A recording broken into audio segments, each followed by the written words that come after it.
તો ભાઈ 12 science chapter 4 lecture number 2 MCQ જોઈએ છે આપણે, બરાબર. એમસીક્યુ જોઈએ છે, એમાં તમારો એમસીક્યુ નંબર પહેલો. બોલ બેટા.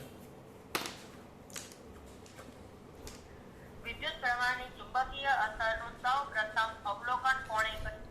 વિદ્યુત પ્રવાહની ચુંબકીય અસરનું અવલોકન યાદ રાખજો. વિદ્યુતને ચુંબકમાં ફેરવવાની સૌપ્રથમ વાત કરેલી ઓસ્ટ્રેલી. આ વસ્તુ ધ્યાન રાખજો. વિદ્યુતને ચુંબકમાં ફેરવવાની, વિચું થોડુંક અવ્યવસ્થિત લખાઈ ગયું છે. જે વિદ્યુત છે એને ચુંબકમાં ફેરવવાની વાત કરેલી ઓસ્ટ્રેલિયા. કયો પ્રયોગ કોઈને યાદ છે? ઓસ્ટ્રેલિયાનો પ્રયોગ કોઈ યાદ આવે છે દીકરાઓને? કયો પ્રયોગ? પેલો આંબલો તાર મૂકવાનો, એના પ્રવાહ, આ એક વાહક તાર છે એને બેટરી સાથે જોડી દેવું અને અહીંયા પેલું ચુંબકીય સોય મૂકવાની. પ્રવાહ પસાર થાય એટલે સોય લંબ થઈ જાય. એટલે આ સળિયામાંથી વિદ્યુત પ્રવાહ, ચોથો પાઠનું શરૂઆત કર્યું તો આપણે જ કે આમાંથી વિદ્યુત પ્રવાહ પસાર કરતા વાહક તાર પોતે ચુંબક તરીકે વર્તે અને પોતાની આજુબાજુ ચુંબકીય ક્ષેત્ર ઉત્પન્ન કરે, જેને કારણે આનું કોણાવર્તન થાય. જેને કારણે આનું કોણાવર્તન થાય. જેને કારણે આનું કોણાવર્તન થાય. એક વસ્તુ આ છે, બરાબર, કળવાળું. આ વિદ્યુતનું ચુંબકમાં રૂપાંતર, જેની વાત કરી હતી ઓસ્ટ્રેલિયા, અને બીજું ચુંબકનું વિદ્યુતમાં રૂપાંતર. સૌપ્રથમ વાત કરેલી કે ચુંબકીય ક્ષેત્રમાંથી વિદ્યુત મળે. પેલો એ હતો ફેરાડે, માઇકલ ફેરાડે. કયો પ્રયોગ એનો? પહેલો કે આમ ગૂંચળું હોય એની સાથે ગેલ્વેનોમીટર જોડો અને અહીંયા ચુંબક મૂકી દો, NS. તો ચુંબક પોતાની આજુબાજુ શું ઉત્પન્ન કરે? ચુંબકીય ક્ષેત્ર. અને આની સાથે સંકળાયેલા ક્ષેત્ર રેખામાં ફેરફાર થાય. આની સાથે સંકળાયેલા ક્ષેત્ર રેખામાં ફેરફાર થાય એટલે આમાં પ્રવાહ રચાય, પ્રેરિત EMF. દીકરાઓ કઈ યાદ આવે છે પોયરાઓને? હાથ ઊંચો કરવાનો. આપણે જે પરંપરા છે એને અનુસરો. હા, ઓકે, ચલો. આ આવી ગયું તમારું પહેલું.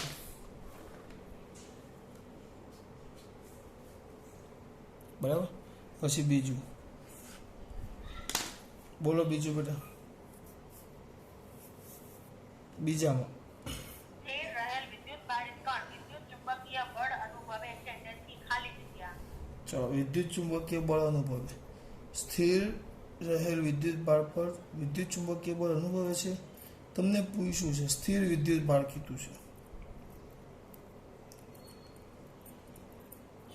હવે આમાં શું કીધું છે? સ્થિર રહેલ વિદ્યુત ભાર પર વિદ્યુત ચુંબકીય બળ. એ શબ્દ મને થોડો કટપટો લાગ્યો. વિદ્યુત ચુંબકીય બળ અનુભવે છે, ક્ષેત્ર આવે ને વિદ્યુત ને ચુંબક બે બળ આવે. સ્થિર વિદ્યુત ભાર કીધો છે.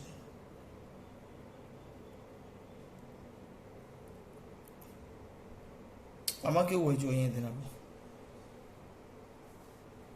મને વિદ્યુત ચુંબકીય બળ કેવું છે ને, આમ જો વિદ્યુત ભાર પર બે બળ લાગે. અહીંયા ધ્યાન આપો. લોરેન્ઝનું સૂત્ર જે હતું ને, આપણે બે સૂત્ર ભણેલા. લોરેન્ઝનું સૂત્ર યાદ છે મારે કે એક આવે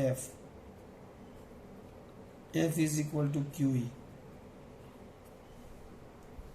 F is equal two QE. અમારા દીકરાઓને ખબર છે. F is equal two QE.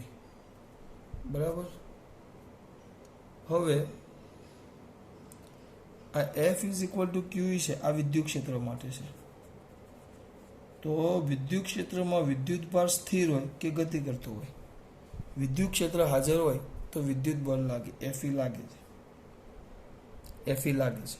આ વસ્તુ સમજજો. જે કહેવા માંગુ છે કે વિદ્યુત ભારમાં E ઇઝ ઇક્વલ ટુ તમને આપ્યો છે, જો ધ્યાન આપો. E આપેલું છે તો આ ગમે તે હોય, પણ ટૂંકમાં વિદ્યુત ક્ષેત્ર, વિદ્યુત બળ ક્યાં લાગે? E is not equal to 0 હોય તો જ વિદ્યુત બળ લાગે.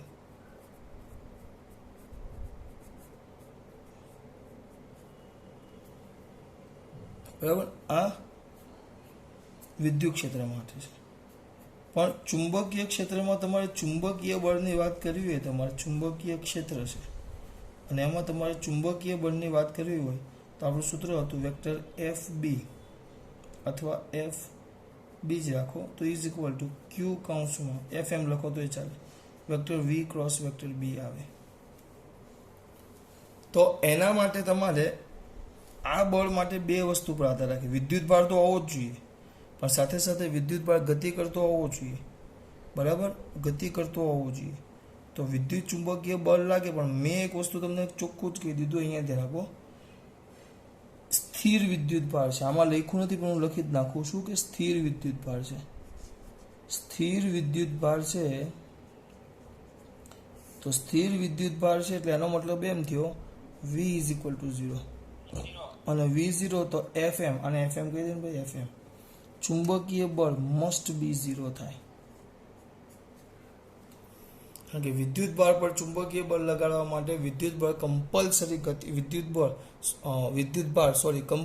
ગતિ કરતો હોવો જોઈએ. અહીંયા એ વાત કરી જ નથી, એટલે એનો મતલબ એમ કે એ લોકો અહીંયા ખામી આપી છે. FM ઇઝ ઇક્વલ ટુ 0 થાય, સ્થિર છે એટલે બળ 0 જ થાય. યાદ રાખજો, ચુંબકીય બળ લાગે નહીં એટલે માત્ર લખવું હોય તો ખાલી વિદ્યુત બળ લાગે એમ જ લખાય, સ્થિર વિદ્યુત ભાર શબ્દ આપે તો. હા, પણ ચુંબકીય બળ 0 હોય તેનો મતલબ એવું થાય કે B0 હોઈ પણ શકે અથવા B0 ન પણ હોઈ શકે. કારણ કે FM 0 થવા પાછળનું, ચુંબકીય બળ 0 થવા પાછળનું કારણ વિદ્યુત ભાર સ્થિર છે. એટલે એને ચુંબકીય ક્ષેત્ર 0 હોય કે ન હોય, બળ તો 0 થાય. હા, પણ યાદ રાખજો, સ્થિર વિદ્યુત ભાર હોય. હું આ જ યાદ રાખું, મારા મગજમાં એક વસ્તુ છે, સ્થિર હોય તેના પર ખાલી વિદ્યુત બળ લાગે, અને ગતિ કરતો હોય તેના પર વિદ્યુત બળ પ્લસ ચુંબકીય બળ બંને લાગે.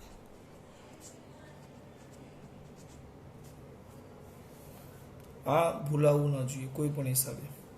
બરાબર, ચાલો પછી MCQ ત્રીજો ચુંબકીય ક્ષેત્ર ખાલી જગ્યા વડે ઉત્પન્ન કરી શકાય. બોલો, કોના વડે?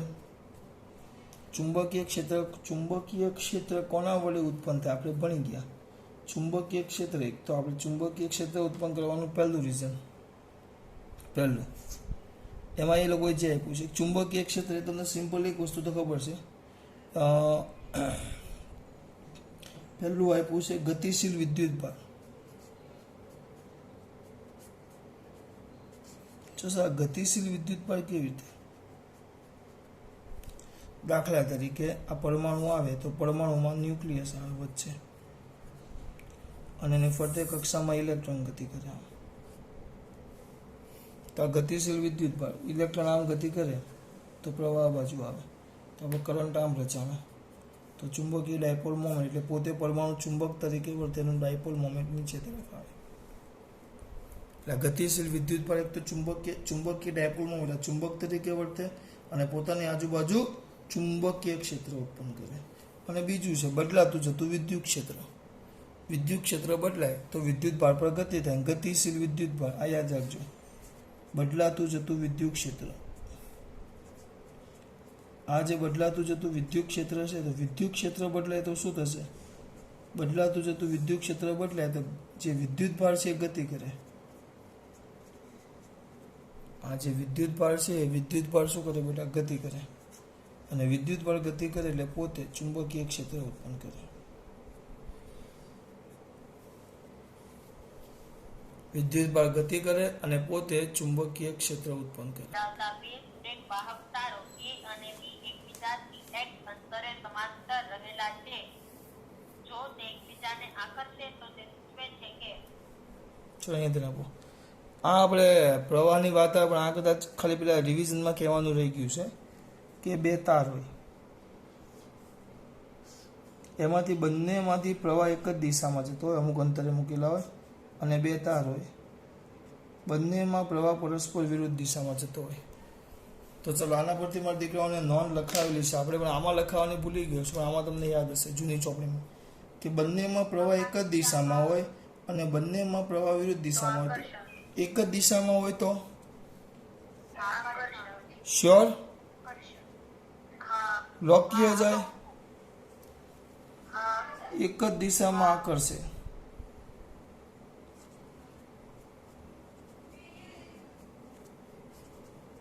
એક દિશામાં આર્ક હશે અને જુદી જુદી દિશામાં વિરુદ્ધ દિશામાં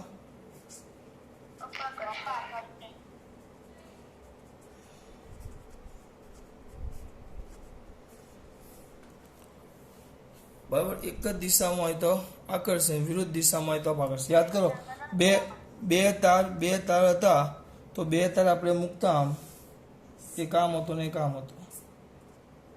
એક તાર આમ છે, આ બે તાર હતા. બરાબર.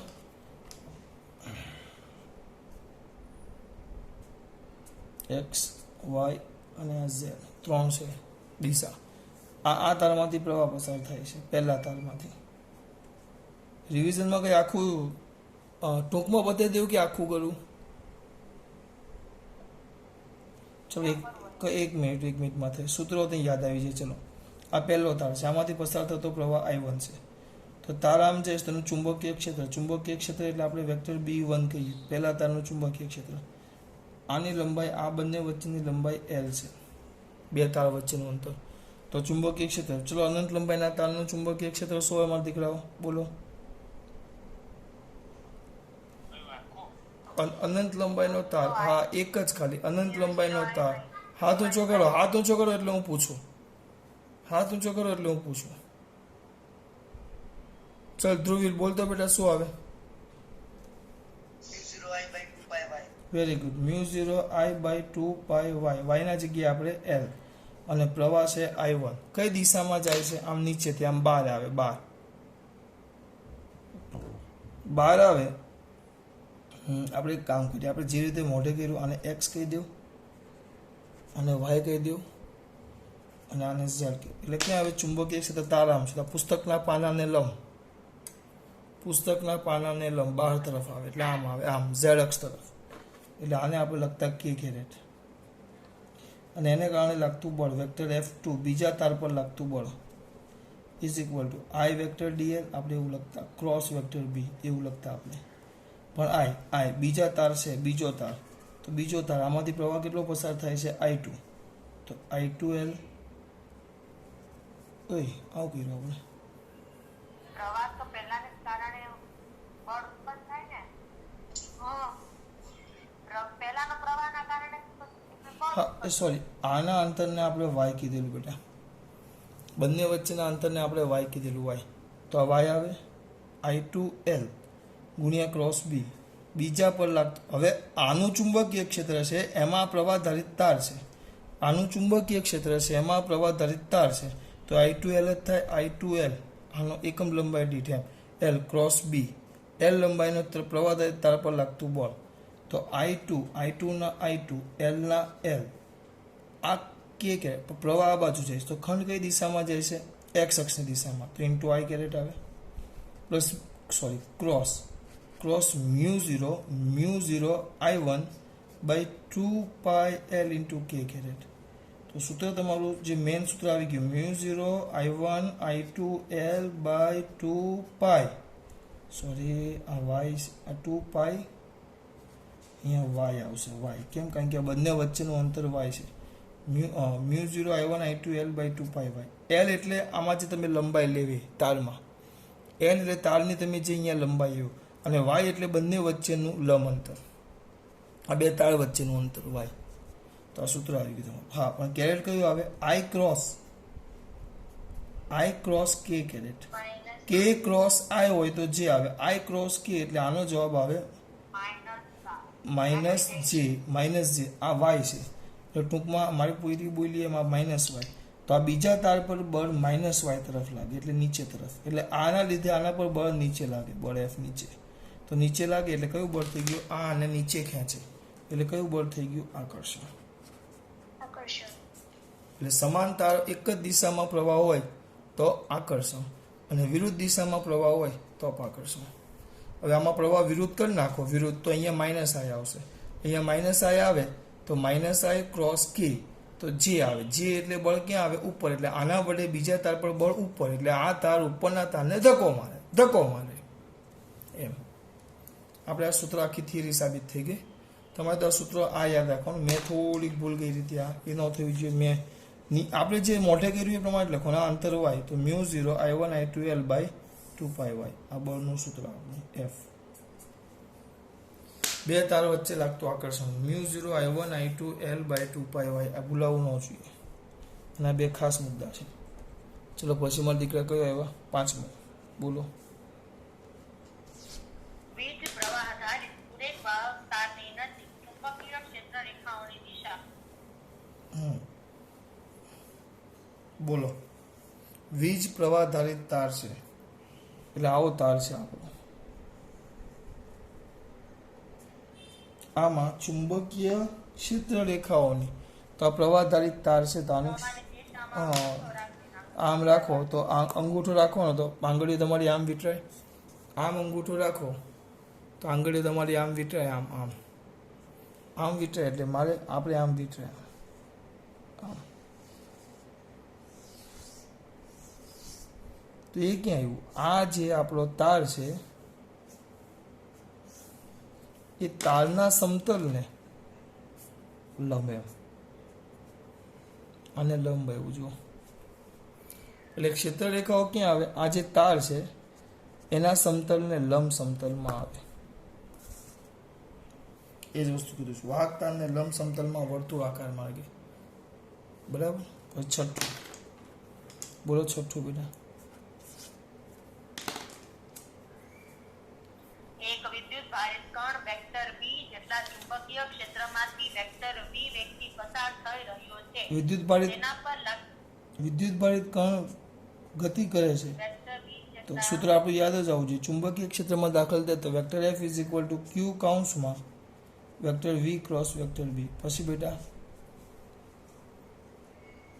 આગળ મારા દીકરા તેના પર લાગતું ચુંબકીય બળ ખાલી જગ્યા સ્થિતિમાં મહત્તમ થશે. એનું મૂલ્ય શોધવાનું કીધું છે. કરવાની જરૂર છે જ નહીં મારે. F q v b sin theta. Sine theta છે મહત્તમ કરવા માટે થીટા મારે કેટલો લેવો પડે? ટૂંકમાં v અને b બંને એકબીજાને લંબ હોવા જોઈએ. આગળ સાતમો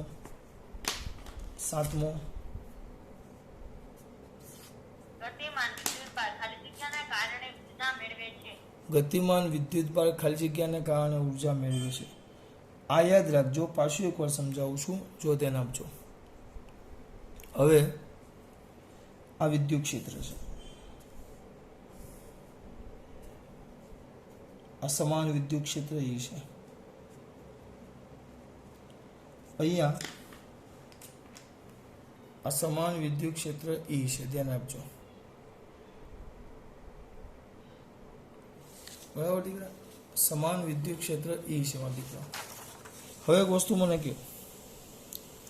હું કહેતો તમારા દીકરાઓને, હા, સમાન વિદ્યુત ક્ષેત્ર છે તો અહીંયા હું એક વિદ્યુત પર ક્યુ મૂકી દઉં છું. હા, પણ એ ધન લઈ લઉં છું. તો આ ધન વીજભાર પર બળ ક્યાં લાગે? તરત મારો દીકરો કહેશે વિદ્યુત ક્ષેત્રની દિશામાં. F ઇઝ ઇક્વલ ટુ ક્યુ લાગે. બળ લાગે એટલે ટૂંકમાં આ બળ લાગ્યું. આ બળ લાગે એટલે કંઈક સ્થાનાંતર કરશે. બળને કારણે એ શું કરશે બેટા? સ્થાનાંતર. અને સ્થાનાંતર કરે આ બળને કારણે સ્થાનાંતર કરે તો સ્થાનાંતર કરે એટલે એને ઉર્જા મળે. કંઈક ઉર્જા એટલે ટૂંકમાં ઉર્જા મળે. કેમ ઉર્જા મળે? કારણ કે એના પર કાર્ય થાય એટલે એ જે કાર્ય થયું એનું ઉર્જામાં રૂપાંતર થાય. કારણ કે W is equal two vector F dot D. અથવા તમારી ભાષામાં FD cos થીટા. એટલે આ એ જ દિશામાં બળ લાગે, એ જ દિશામાં સ્થાનાંતર કરે એટલે એના પર કાર્ય થાય. જેટલું કાર્ય થાય એટલી ઉર્જા એને મળે. બરાબર? ઉર્જા શેમાં? વિદ્યુત ક્ષેત્રમાં. તો આ જ વસ્તુ હું ચુંબકીય ક્ષેત્રમાં દીકરા કરું. ચુંબકીય ક્ષેત્રમાં બેટા તો શું થાય? ચુંબકીય ક્ષેત્રમાં કરું તો એ જ વસ્તુ આપણે ચુંબકીય ક્ષેત્રમાં કરવું છે. પણ એક મિનિટ આપો આપણે. હવે એ જ વસ્તુ હું ચુંબકીય ક્ષેત્રમાં કરું તો આમ પુસ્તકના પાનાને લંબ ચુંબકીય ક્ષેત્ર છે. એમાં કોઈ વિદ્યુત ભારિત કણને હું દાખલ કરું. આપણે ભણી ગયા તો વિદ્યુત ભારિત કણને લંબ રૂપે દાખલ થાય. લંબ રૂપે એટલે ખૂણો 90 થયો. લંબ રૂપે તે વર્તુળાકાર માર્ગે ગતિ કરીને આમ પાછું બહાર આવતું રહે. એટલે એનો મતલબ એમ થયો કે તમે જ્યારે ચુંબકીય ક્ષેત્રમાં લંબ રૂપે દાખલ થાય ને બેટા, તો એક મેઇન વસ્તુ છે, લંબ રૂપે દાખલ થાય ને તો અહીંયા તમે બળ અહીંયા લંબ રૂપે દાખલ થાય તો કોઈ પણ જગ્યાએ તમે આઈનું કેન્દ્ર હશે વર્તુળાકાર માર્ગે ફરે તો તેનું સ્થાન સદિશ આ થશે અને બળ આમ સ્પર્શકની દિશામાં હશે. કયું બળ? બળ F is equal to Q કાઉન્સમાં vector F is equal to Q કાઉન્સમાં વેક્ટર V ક્રોસ B. એને કારણે વર્તુળાકાર માર્ગે ગતિ કરે. આ બળ F છે અને આ સ્થાન સદિશ, તો બંને વચ્ચેનો ખૂણો θ 90 થઈ જાય. તો થતું કાર્ય W ઇઝ ઇક્વલ ટુ થશે બેટા FD cos θ. પણ θ ને 90 થઈ ગયું એટલે કાર્ય 0 થાય. અને આમે આપણે ભણી ગયા આગળ નાના ધોરણમાં એટલે 11માં કે વર્તુળાકાર માર્ગે જ્યારે કણ કે વિદ્યુત અથવા કોઈ પદાર્થ ગતિ કરતો હોય તો એના વડે થયેલું કાર્ય 0 હોય. કાર્ય 0 એટલે એની ઉર્જા અચળ રહે, ગતિ ઉર્જા આપણે લખતા delta K is equal to 0, કાર્ય ઉર્જા પ્રમેય. ગતિ ઉર્જાનો ફેરફાર 0 કારણ કે કાર્ય 0 છે. ગતિ ઉર્જામાં કોઈ ફેરફાર ન થાય એનો મતલબ એમ થયો કે એની ગતિ ઉર્જા અચળ. એટલે ચુંબકીય ક્ષેત્રની ગતિ ઉર્જામાં ફરક ન પડે. યાદ રાખવાનું, ચુંબકીય ક્ષેત્રને કારણે માત્ર એની વર્તુળાકાર ટૂંકમાં એ દિશા બદલે, વર્તુળાકાર માર્ગે ગતિ કરે. જ્યારે તમને એમ પૂછે કે પેલું વિદ્યુત ક્ષેત્રમાં જાય તો બળ લાગે એને કારણે એ ગતિ કરે. આ ભૂલાવું ન જોઈએ મારા દીકરાઓને, બહુ અગત્યની વસ્તુ છે. એ લોકોએ એક જ શબ્દમાં લખી નાખ્યું છે, જ્ઞાન આધારિત પ્રશ્ન, પણ તમને આ વસ્તુ ખબર પડવી જોઈએ. કયો નંબર બેટા આપણે આવ્યો? 5. તું જે કે બોલ. 5 ગુણ્યા 10 ની માઈનસ 5 ટેસ્લા તીવ્રતાના એટલે B બરાબર 5 ગુણ્યા 10 ની માઇનસ 5 ટેસ્લા. પછી ચુંબકીય ક્ષેત્રમાં 4 ગુણ્યા 10 ની 4 મીટર પર સેકન્ડના વેગથી ઇલેક્ટ્રોન ગતિ કરતો હોય તો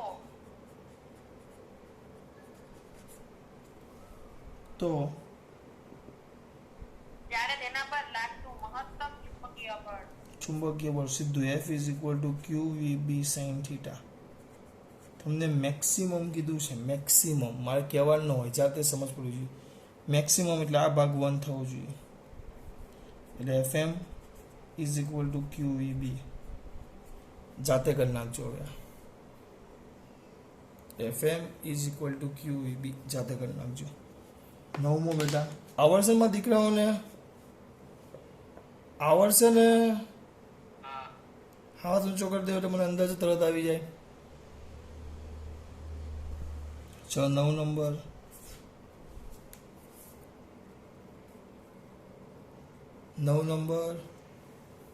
એક વિદ્યુતભારિત કણ પર લાગતું લોરેન્સ બળ શૂન્ય છે. લોરેન્સ બળ એક મિનિટ બેન. લોરેન્સ બળ શૂન્ય કીધું છે. લોરેન્સ બળ એટલે આખું F આવે. લોરેન્સ બળ એટલે યાદ રાખવાનું vector F is equal to Q કાઉન્સમાં vector E plus vector V cross B બંને શૂન્ય થવું જોઈએ. લોરેન્સ બળ એટલે બે બળ, વિદ્યુત અને ચુંબકીય બે બળ શૂન્ય થવા જોઈએ. લોરેન્સ બળનો મતલબ એ આ સૂત્ર યાદ રાખવાનું. આગળ F0 છે તો જો વિદ્યુત ક્ષેત્ર 5 વોલ્ટ પર મીટર હોય તો modulus of vector V cross vector V vector B cross vector V નું મૂલ્ય કીધું છે ભાઈ. હવે અહીંયા ધ્યાન આપો, એ અંદર જોવા કરતાં આપણે રીતે કરીએ. તમને લોરેન્સ બળ સૂત્ર આપ્યું છે vector F is equal to Q vector E plus Q કાઉન્સમાં vector V cross vector B. આમ થાય. હવે એમ કીધું છે કે લોરેન્સ બળ શૂન્ય, તો આ 0. હવે હું એક કામ કરું, Q કોમન એને કેન્સલ કરી નાખું છું અથવા બાજુ છેદમાં 0 લાવી દઉં છું. તો શું થશે? Vector E plus vector V cross vector B. તેનો મતલબ એમ થયો vector V cross vector B minus is equal two vector E. એટલે વેક્ટર E અને વેક્ટર V ક્રોસ B ની બંનેની દિશા વિરુદ્ધ થાય. આનો મતલબ એમ થાય આ પ્લસ તો આ એટલું જ માઇનસ હોવું જોઈએ. તો એ લોકોએ V ક્રોસ નથી કીધું, B ક્રોસ V કીધું. આ માઇનસ આવે તો તમે આને બદલી શકો, કારણ કે વી ક્રોસ બી કરી શકો, દિશા ઊંધી કરી શકો. ઇઝ ઇક્વલ ટુ ઈ જેટલું, તો એનું મૂલ્ય તો 5 છે, એટલે એનું મૂલ્ય પણ 5 જ થાય. મૂલ્ય 5 થશે, વિદ્યુત ક્ષેત્ર એની જેટલું છે, અને દિશા પણ એ જ થાય. બી ક્રોસ વીની વાત કરું છું, વી ક્રોસ બીની વાત નથી કરતો. વી ક્રોસ બી તો ઈના જેટલું, પણ ઈની વિરુદ્ધ દિશામાં હશે. ચલો આગળ ફટાફટ થોડુંક. 10મો હું બોલું છું સાંભળો. 10મો જાતે કરી નાખજો બેટા, આવડશે તમને. 10મો જાતે કરવાનો, કઈ છે એની અંદર, બરાબર. 11મો બોલ બેટા. 11મો સ્થિર ઇલેક્ટ્રોન ઉપર પ્રબળ ચુંબકીય ક્ષેત્ર લાગુ પાડતા સ્થિર ઇલેક્ટ્રોન પર ચુંબકીય ક્ષેત્ર પ્રબળ કરો. સ્થિર ઇલેક્ટ્રોન હમણાં જ વાત કરી, વિદ્યુતભાર સ્થિર અને ગતિ હોય, એ યાદ જ રાખવાનું. સ્થિર હોય તો માત્ર વિદ્યુત બળ જ લાગે. હા, પણ વિદ્યુત ક્ષેત્ર હોય તો વિદ્યુત ક્ષેત્ર હાજર તો વિદ્યુત બળ, અને ગતિ કરે તો વિદ્યુત બળ પણ લાગે, અને સાથે સાથે ચુંબકીય બળ પણ લાગે. બે લાગે, વિદ્યુત બળ પણ લાગે અને ચુંબકીય બળ પણ લાગે. પછી 12મું, એટલે હવે અંદર જોઈ લેજો જવાબ શું કીધું છે. હા, તો સિમ્પલ વસ્તુ, સ્થિર ઇલેક્ટ્રોન પર પ્રબળ ચુંબકીય ક્ષેત્ર બળ. ઇલેક્ટ્રોન સ્થિર છે, બરાબર, પણ એ વિદ્યુત ક્ષેત્રમાં નથી, ચુંબકીય ક્ષેત્રમાં છે. તો ચુંબકીય બળ તો ગતિ કરે તો જ લાગે. સ્થિર છે, ટૂંકમાં સૂત્ર છે તો આપણું યાર, vector F is equal to q v B sine theta. ખાલી મૂલ્ય લઈ લો, મૂલ્ય લઈ લો, પણ સ્થિર છે. V0 એટલે બળ F0 થઈ જાય, વાર્તા પૂરી. 13મો 12મો એક 2 મેગા ઈવી ઉર્જા ધરાવતો ચાલ બોલ બેટા. 12મો એક 2 મેગા ઈવી ઉર્જા ધરાવતો પ્રોટોન 5 ટેસ્લા વાળા સમાન ચુંબકીય ક્ષેત્રને લંબ રૂપે ગતિ કરે છે. તો પ્રોટોન પર લાગતું ચુંબકીય બળ શોધો.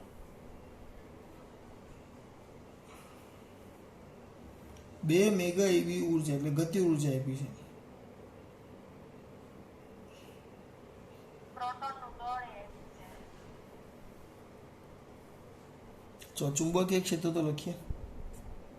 ચુંબકીય ક્ષેત્ર બી આપ્યું છે 5 ટેસ્લા, બરાબર. લંબ રૂપે ગતિ કરે, થીટા તમારો થઈ ગયો 90, અને પ્રોટોન પર લાગતું ચુંબકીય બળ એફ શોધવાનું કીધું છે. દળ આપેલું છે, દળની જરૂર પડતી હતી તો વેગ નથી આપ્યું. વેગ હા, ઉર્જા આપી છે, લોકો ગતિ ઉર્જા આપી છે. ગતિ ઉર્જા કે બરાબર 2 મેગા એવી, ધ્યાન રાખજો. ટૂંકમાં હું આખો દાખલો નહીં કરીશ, તો હું શું કરીશ, ગતિ ઉર્જા છે તો અહીંયા કિંમત મૂકીશ 1/2 mv² ઇઝ ઇક્વલ ટુ 2 ગુણ્યા 10⁶ ગુણ્યા 1.6 ગુણ્યા 10⁻⁹ આ બધી કિંમતો મૂકીશ, એટલે છેલ્લે મને તમને કંઈક વેગ મને મળી જશે. એ વેગ હું શોધી લઉં છું. ધારો કે એ વેગ મારો x આવ્યો, એ તમારે શોધી લેવાનું, એટલું તો તમે કરી શકો. પછી લાગતું બળ F is equal to q v બી, મૂલ્ય જ કીધું છે, ચિંતા નહીં, ક્યુ વી બી સાઇન થીટા. ક્યુ તો પ્રોટોન કીધું એટલે 1.6 ગુણ્યા 10⁻⁹ વી તમે આ કિંમત મૂકીને શોધશો. એ બી 5 ટેસ્લા આપેલું છે, થીટા 90. દાખલો પૂરો, જેનો જવાબ તમે X43 કહેવાય છે. આ રીતે ખબર પડે છે મારા દીકરાઓને? એટલે શાંતા રાખવું, ખબર પડે કે આ એટલે આપીશ. ગતિ ઉર્જા શોખ માટે ન આપે, એના પરથી આપણને વેગ વી મળે. એટલે મેં પહેલાં ચુંબકીય બળ એવું ને, ગતિ કરતો વિદ્યુત ભાર, ગતિ કરતા વિદ્યુત ભારનું ચુંબકીય બળ આવે એટલે વિપુલસરને એક જ વસ્તુ યાદ આવે, ગતિ કરતો વિદ્યુત ભારનું ચુંબકીય બળ આવે એટલે મારા મગજમાં એક જ વસ્તુ આવે, F is equal to q v B sine theta. તો આ વસ્તુ મારી પાસે હોવી જોઈએ. ક્યુ છે, વી નથી, બી છે, થીટા છે, તો વી નથી તો કંઈક બીજી એક્સ્ટ્રા આપ્યું છે. આમાં બોલો ગતિ ઉર્જા. તો ગતિ ઉર્જા કે બરાબર 2 મેગા એવી. ગતિ ઉર્જાને તો આપણે 1/2 mv² કહીએ, તો 1/2 mv² બરાબર કિંમત મૂકી દીધી આપણે. તો ત્યાર પછી બેટા કઈ ઝાલા કયો નંબર આવ્યો? 13મો. ઓકે બેટા, 13મો નંબર. ચલો શું કહે છે 13મો નંબર તમારો? બોલ. આકૃતિ y is equal to a sin pi x by l. હા, તો વાહક તાર પર લાગતું બળ શોધવાનું તમને કીધું. જો આકૃતિ દોરતો નથી, જો દોરી નાખું, એવું કેમ ભેદભાવ મારાથી ન થાય.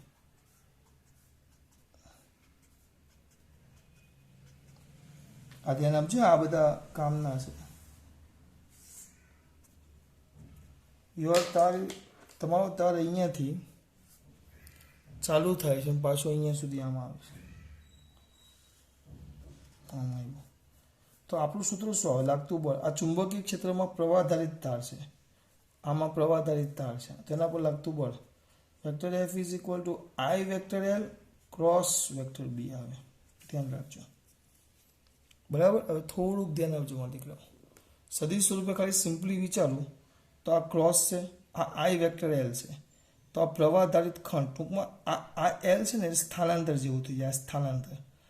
તો આપણે શરૂઆત અહીંયાથી અહીંયા સુધી કરો તો એ લંબાઈ એ લોકોએ 2l આપી. જો 2l, અહીંયા 2l લખેલું છે, લંબાઈ 2l આપી છે.